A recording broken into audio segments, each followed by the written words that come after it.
ನಮಸ್ತೆ ವೀಕ್ಷಕರೇ, ಪ್ರೇರಣಾ ಯೂಟ್ಯೂಬ್ ಚಾನೆಲ್ಗೆ ಸ್ವಾಗತ.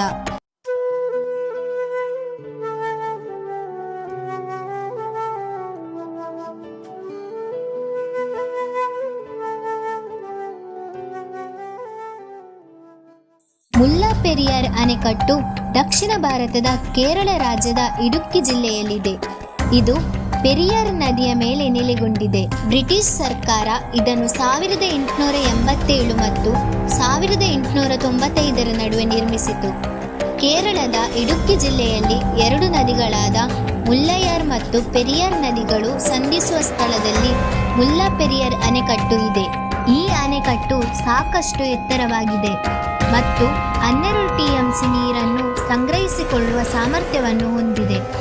ಕೇರಳದ ಮುಲ್ಲಾಪೆರಿಯಾರ್ ಡ್ಯಾಮ್ ಅಪಾಯದಲ್ಲಿದೆ. ಆ ಅಣೆಕಟ್ಟು ಒಂದು ವೇಳೆ ಒಡೆದು ಹೋದರೆ 6 ಜಿಲ್ಲೆಗಳು ಜಲಸಮವಾಗುತ್ತದೆ. ಅದಲ್ಲದೆ 9 ಜಿಲ್ಲೆಗಳನ್ನು ಮುಳುಗಿಸಿಬಿಡುತ್ತದೆ. ಇದು ಅರಬ್ಬಿ ಸಮುದ್ರವನ್ನು ಸೇರಿ ಪುನಃ ಬರುವಾಗ ಸುನಾಮಿಯ ಅಲೆಗಳನ್ನೇ ಎಬ್ಬಿಸುತ್ತದೆ.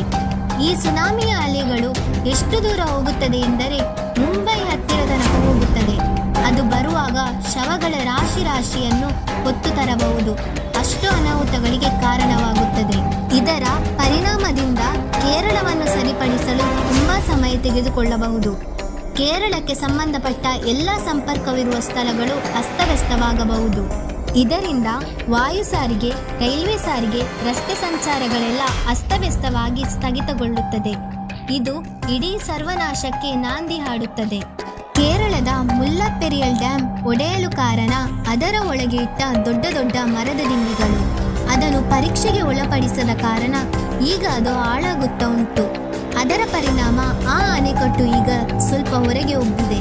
ಆ ಅಣೆಕಟ್ಟಿನ ಆಯಸ್ಸು ಸಾಮಾನ್ಯವಾಗಿ 50 ವರ್ಷ, ಆದರೆ ಈಗ ಸುಮಾರು 130 ವರ್ಷ ಆಗಿದೆ. ಇದೇ ಕಾರಣದಿಂದ ಆ ಅಣೆಕಟ್ಟು ಈಗ ಅಪಾಯದ ಅಂಚಿನಲ್ಲಿದೆ. 2 ರಾಜ್ಯಗಳ ಮಂತ್ರಿಗಳು ಸೇರಿ ಒಂದು ಸಭೆ ಕರೆದು 15 ನಿಮಿಷದಲ್ಲಿ ಈ ಸಮಸ್ಯೆಯನ್ನು ಪರಿಹರಿಸಬಹುದು. ಆದರೆ ಯಾವ ಮಂತ್ರಿಗೂ ಈ ಸಮಸ್ಯೆಯನ್ನು ಪರಿಹರಿಸುವ ಆಸಕ್ತಿ ಇಲ್ಲ ಮತ್ತು ಅದರ ಬಗ್ಗೆ ಚಿಂತೆಯೂ ಇಲ್ಲ.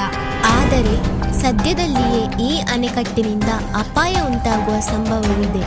ಆ ದಿನ ಬಹಳ ದೂರದಲ್ಲಿಲ್ಲ. ಈ ಮಾಹಿತಿ ನಿಮಗೆ ಇಷ್ಟವಾದಲ್ಲಿ ಈ ವಿಡಿಯೋವನ್ನು ಲೈಕ್ ಮಾಡಿ ಮತ್ತು ಶೇರ್ ಮಾಡಿ.